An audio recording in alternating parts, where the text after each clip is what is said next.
एक समय की बात है, एक छोटे से गांव में एक साधु अरवास रहता था। वह बहुत ही नेक दिल, सरल स्वभाव और ईश्वर में आस्था रखने वाला व्यक्ति था। उसका जीवन का एकमात्र उद्देश्य लोगों की सेवा करना और भगवान की भक्ति करना था। उसके साथ उसकी पत्नी लक्ष्मी भी रहती थी, जो सुंदर और दयालु थी। लक्ष्मी हमेशा अपने पति की सहायता करती और उनके साथ अच्छे कार्यों में भाग लेती। साधु अरवास और लक्ष्मी का जीवन का एक सरल सिद्धांत था, जो कुछ भी हमारे पास है वह दूसरों के साथ बांटने के लिए है।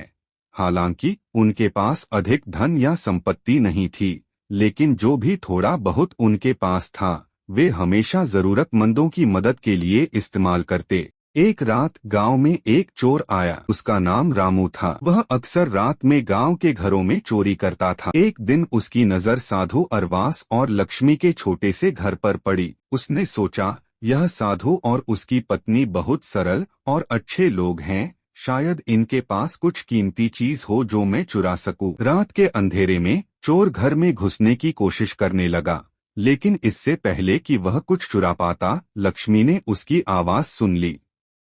उसने तुरंत अपने पति साधु अरवास को जगाया और दोनों ने मिलकर चोर को पकड़ लिया। चोर रामू घबरा गया और बोला, मुझे माफ कर दीजिए, मैंने यह सब पैसे और धन के लालच में किया था। साधु अरवास ने प्रेम भरी दृष्टि से उसकी ओर देखा और कहा, हम सभी से गलतियां होती हैं, लेकिन ईश्वर का मार्ग हमेशा पश्चाताप के लिए खुला होता है। साधु अरवास ने चोर को माफ कर दिया और कहा, तुम्हें दोबारा चोरी करने की जरूरत नहीं है। हमारे पास जो कुछ भी है हम उसे तुम्हारी मदद के लिए खुशी खुशी बांट सकते हैं। रामू यह देखकर हैरान रह गया। उसने साधु और लक्ष्मी के जीवन की सादगी और उदारता को देखा और निश्चय किया कि वह अब कभी चोरी नहीं करेगा। उसने साधु अरवास से वादा किया कि अब वह हमेशा ईमानदारी से अपनी जीविका कमाएगा। कुछ दिनों बाद रामू ने गांव में एक काम ढूंढ लिया और अपनी जिंदगी को सही रास्ते पर लाने की कोशिश करने लगा।